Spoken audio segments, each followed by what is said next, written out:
Hi, Alison here from Gardening by Design with a quick video tip. This one on edible berries that you might find in your garden.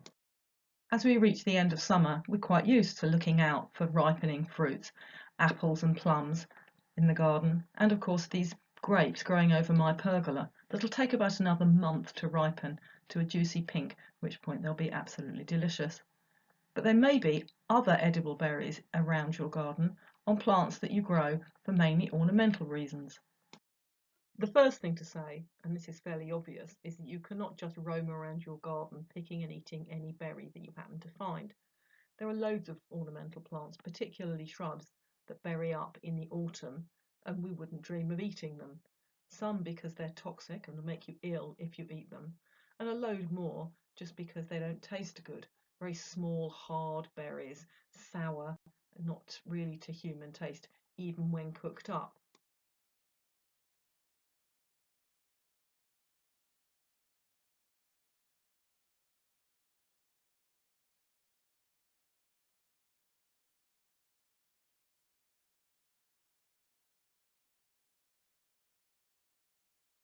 And the reality is that there are no easy rules on what's edible and what isn't. It doesn't matter whether they're red or black, single berries or in clusters. You simply have to identify each plant individually and positively before you pick and eat. And that means using characteristics like the leaves or the size and shape of the plant and the time of the fruiting, as well as just looking at the berry itself. Blackberries are probably the best known berry, either foraged from the countryside or, as in this case, a self-seeded plant that's growing up through a hedge between two gardens. Elderberries are another country favourite, rich in vitamins and minerals, and although the plain green variety may not often appear in gardens, the ornamental forms with gold or black leaves produce thinner sprays of fewer berries, but they too are edible. A word of warning, they must be cooked before being eaten, not eaten raw, or they will not do you any good.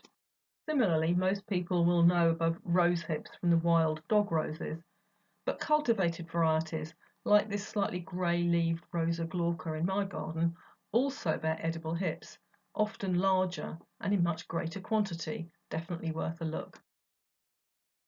A useful small ornamental tree for gardens, rowan is sometimes called mountain ash, but they're not related to the common ash tree and bear these great clusters of berries, usually orange, that are best used to boil up and make a sharp jelly.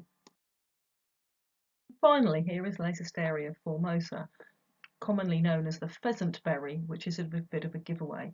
It's a robust, tall shrub that I frequently recommend for its ornamental qualities of these strigs of flowers in late summer, and then the berries, although I haven't eaten them myself, are widely listed as being edible, particularly when they are ripe into a really dark maroon colour. So with a final reminder to make sure that you always know exactly what you're picking and eating, I hope you have a fruitful autumn.